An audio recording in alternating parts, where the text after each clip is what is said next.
Thank you, Molly and Brian. I'm not sure if my presentation is going to be as animated as yours. I am just coming back from an overseas trip in Bologna, Italy, where I gave a presentation at the Bologna Children's Book Fair. And interestingly, coincidentally enough, the topic of AI did creep up and is starting to also infiltrate, the beloved space that is the children's book space, which traditionally for a long time has been grounded in handmaking art.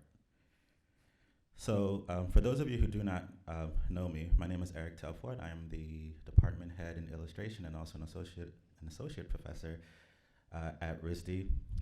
I have images up here that kind of summarize the work that I do, dabbles in both fine arts and illustration, with my Instagram handles present, like, comment, subscribe. So my process is one that is quite intuitive. I am a storyteller, and I use character design to tell stories. In fine arts practice, we talk about creating and making or sort of discovering happy accidents through our process. I actually like to allow conceptual happy accidents to happen in my creative process. And only relying on photos towards the end for specificity, which is, again, ironic because what AI does terribly is, the nuanced details, right? Those damn hands are always a dead giveaway. And so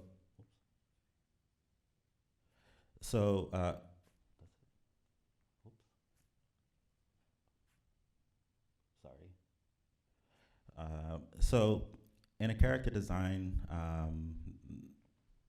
my process typically starts off with me sort of talking to myself and talking through a story, because I find it only possible to create authentic characters by referencing authentic stories, which is, again, when we talk about AI and what it proposes, which is collaging of works irrespective of the stories behind them, you can tell, obviously, that there's potential for a creative practice that is quite unethical. I'm also working on this graphic novel project that relies on location-specific references.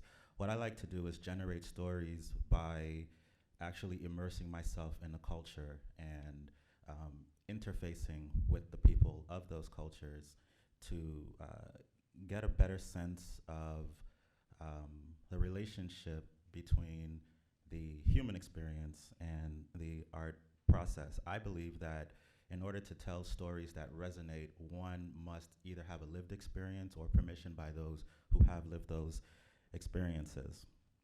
And so my technical process involves collaging much in the same way that AI does. However, the assets that I create also rely on these sort of happy accidents, and I believe that happy accidents are a reflection of the sort of emotional highs and lows that one goes through when making their work. And so part of my presentation for the next couple of minutes is really going to be quite dry and boring. I am going to present facts and data and sort of take with that what you will. And I'm also going to present perspectives and observations. And then I'll end my presentation with my sort of general takeaway and feelings of this. I do want to also mention that my feelings do not reflect RISD's mission statement. They are mine and mine only. So I like to, late nights when there is no work to do, that's never, by the way, I like to meander on the internet, and I like to sort of swim. I call it swimming in Reddit land and Facebook, and I like to join Discords and Facebook groups that support the use of generative AI. And I like to read through the comments just to get a feel for what the general public is feeling. What I have found and observed is that there seems to be a 50-50 split between how people feel about AI. And I just called out a few comments from various sources, Reddit, Yahoo, when reading stories that talk about AI. And, you know, some of them are, you know, AI is a plagiarism tool. We're social creatures and we're interested in creation of others. I find myself watching shows and loving them and suddenly think, if this were written and drawn by AI, I wouldn't like it anymore. AI is going to take jobs away from real artists. Anyone who needs AI to make art isn't a real artist. You guys justifying its use are really high off that copium. Does anyone recognize the image? This image won the Sony World Photography Awards in 2023. It's titled Pseudomnesia, the Electrician. And the Berlin-based artist, Boris Eldagsen, refused the award. In fact, he actually, in his words, I applied as a cheeky monkey to find out if the competitions were prepared for AI images to enter. They weren't. And I think this image sparked conversation and controversy about the use of AI art and whether or not it can be considered authentic art. And so while looking at the previous comments, I wanted to address some of the comments that I took from my observations. The first one is AI is a plagiarism tool. Now, just a show of hands, how many people here believe that AI is a plagiarism tool? Wow, split still. It's interesting. So a 13-month study from the plagiarism detector CopyLeaks found that 60% of OpenAI's GPT 3.5 outputs contained some form of plagiarism. And I'm pretty sure you guys have all been aware, those of you who have been reading about this phenomenon, that content creators, authors, songwriters, artists, even the New York Times are arguing in court that generative AI trained on copyrighted material ends up spitting out exact copies. The New York Times lawsuit against, there's a New York Times lawsuit against Microsoft and OpenAI, and they're claiming that the AI systems wide-scale copying constitute as copyright infringement. And the images that you guys see up here is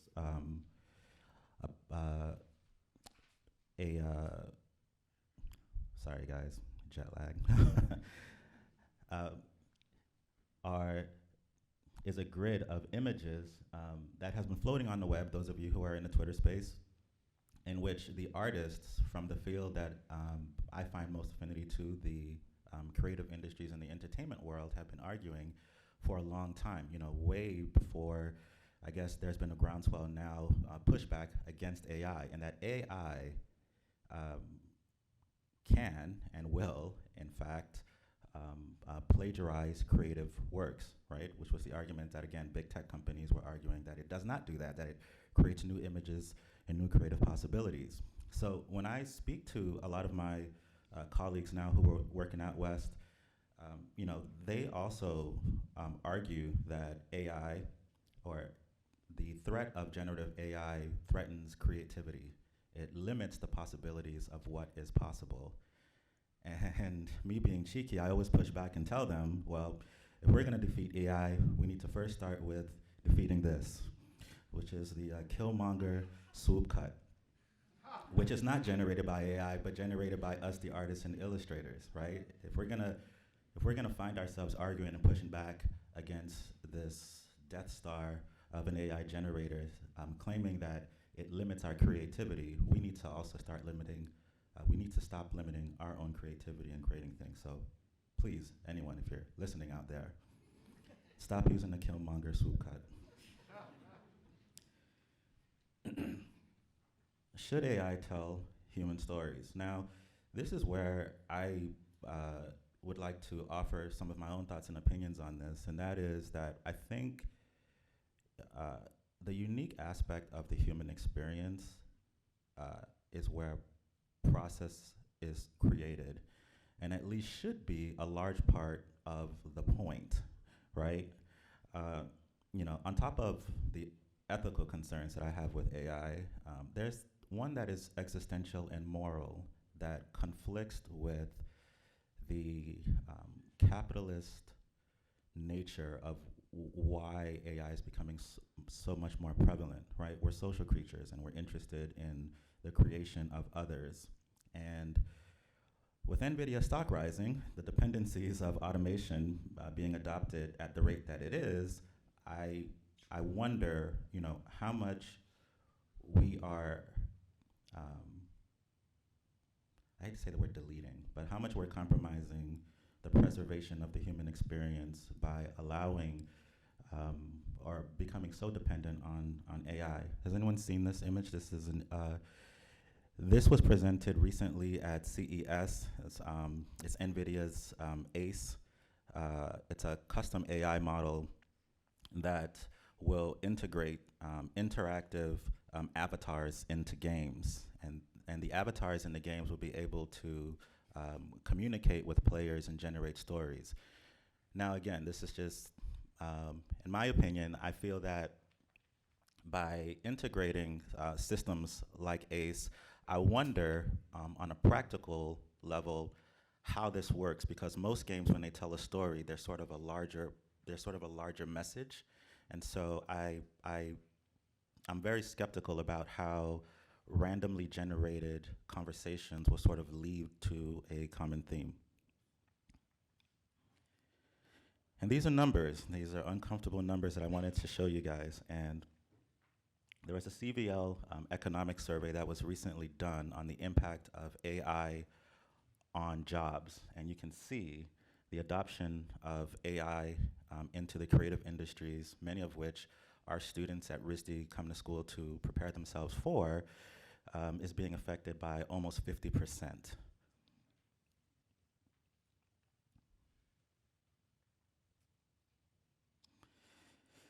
So, if students are applying to RISD to earn a degree to enter these industries, and just for numbers' sake, illustration is the largest department at RISD, and they're coming to RISD and they're wanting to gain employment beyond their time at RISD. The question is do we adopt AI or do we continue resisting its use, which I think can have a damaging effect on their ability to be competitive in the future. And so I believe that the only way forward is to retool curriculum ethically, which again is a very almost oxymoronic statement considering what AI is and what it does. But I have found that there are a few practitioners in the field that are working with AI in ways that both benefit the artist and technology, one of which is Dr. Natrice Gaskins, who earned a BFA in computer graphics at Pratt Institute, and also an MFA in art and technology from the School of Art Institute in Chicago. And she uses techno-vernacular creativity and Afrofuturism in her work to subvert images of people of color that are used in AI, and also see what the possibilities are when a trained artist actually adopts the technology. And when I say a trained artist, we must understand its limitations. I think that AI's major strength to the practicing artist is one that it involves optimization. There are certain processes, I think, for instance, in my own practice, in addition to location scouting in a particular remote environment, that it could facilitate generation of assets that I could potentially use. And there are certain artists who are actually doing this in their current work. This is the work of Kirsten Zerngibel, who has been a pioneer of pioneering using this compromise of traditional art making and the use of generative AI in her practice. And she is one who also understands its inevitability into the pipeline, especially in those creative industries out west. So my question is, are we doing this, right? Are we, and I look at AI as sort of this almost developing into this sort of toxic relationship in which we'd go to marriage counseling and we'd have a therapist, a marriage counselor talk to us and say, well, I'll give you 3 C's that you have to work on in order for this to work. And that is compromise, collaboration, and cohabitation. I think those are going to be the words that I'm going to wrestle with for the next couple of months during my well-deserved year sabbatical to come up with a solution that allows us to cohabitate with AI. I firmly believe that it's inevitable that most artists who want to be competitive and viable in the future will have to some degree be aware of its use or may use it in their own processes. Thank you.